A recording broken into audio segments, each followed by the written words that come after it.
Hi guys, welcome back to my channel. Today I'm going to do a brief video on do's and don'ts on visiting a newborn. Now the first thing is you need to inform the person you're coming to visit beforehand. A couple of days prior would be nice, or maybe some hours prior, depending on your relationship with the person you're going to visit. So guys, tip number 2, make sure you call someone who's in the house with the mother. Find out what she needs. Sometimes you find that she's maybe the labor came earlier and she was not able to buy a couple of things, so make sure that you call to find out if there are extra things that she needs to be brought for, and those are the things that you need to bring. Don't bring things that she already has. If she tells you that she already has something, don't bring. And don't bring unnecessary stuff that are based on preferences. Do not bring things if you don't ask, because sometimes you find she has enough of the things that you're bringing, and sometimes she'll end up being disposing of a couple of things, or maybe some things may get expired. So ask before you bring. Dress appropriately and ready to assist her. Don't just come and be a burden, because as visitors sometimes you find the mom is overwhelmed. She needs to cater for you, cater for the baby at the same time. Make sure you come dressed appropriately to get into the kitchen, to get hands-on a couple of things maybe in the house, or the baby needs, maybe she needs something brought to her. Be ready to assist. Don't go there and act bossy and act like a visitor.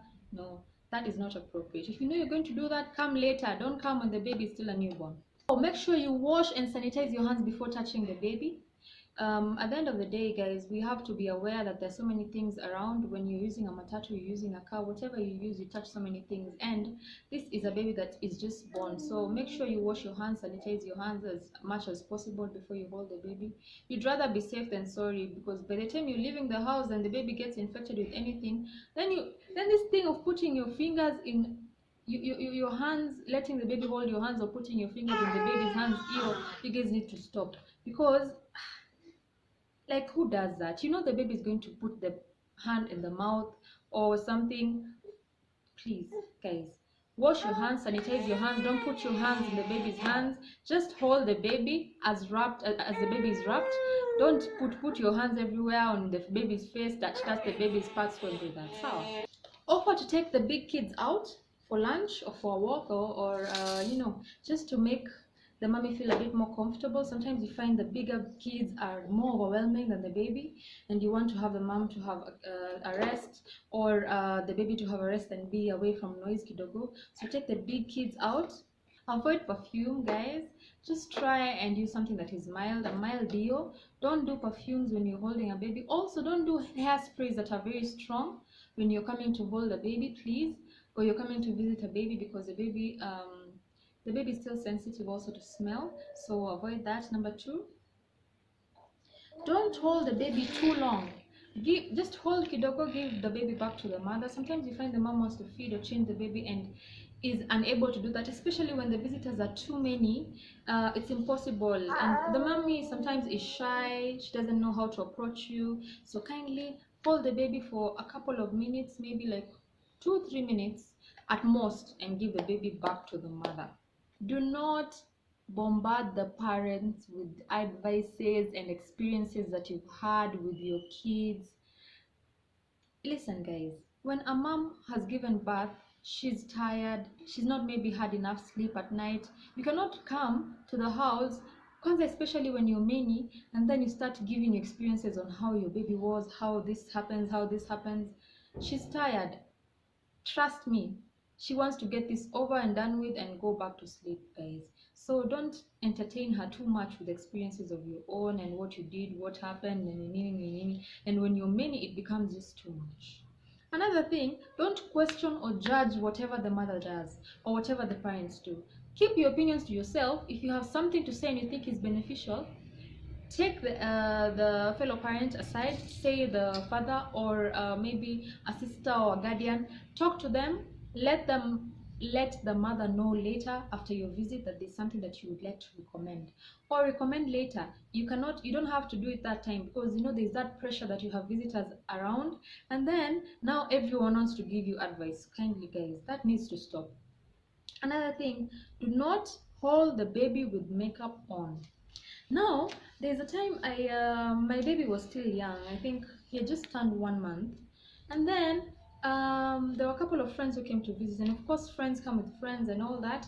But now the issue is, Girls have perfume on, they have makeup on, and it's makeup that transfers.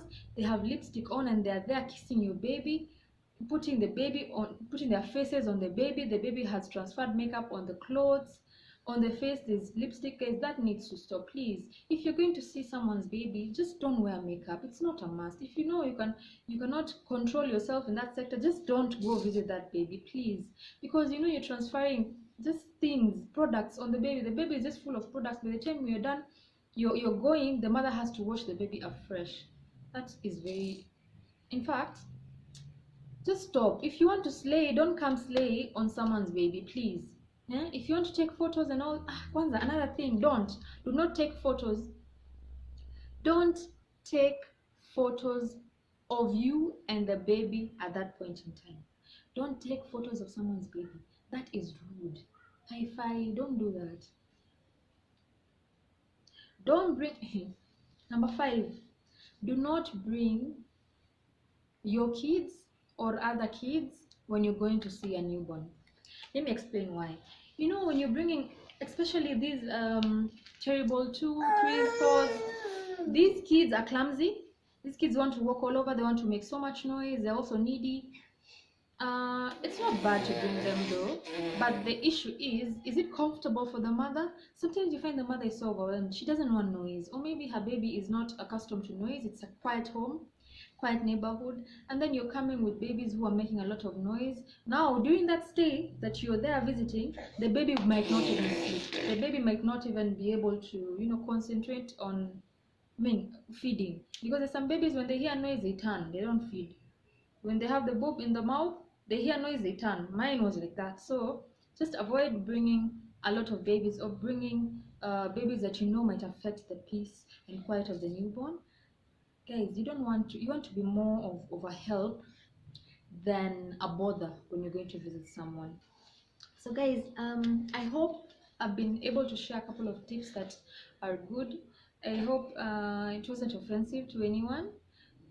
All these things I'm trying to recommend are for the benefit of the newborn and the mother, not to make anybody feel bad. So at the end of the day, mothers will understand what I'm saying.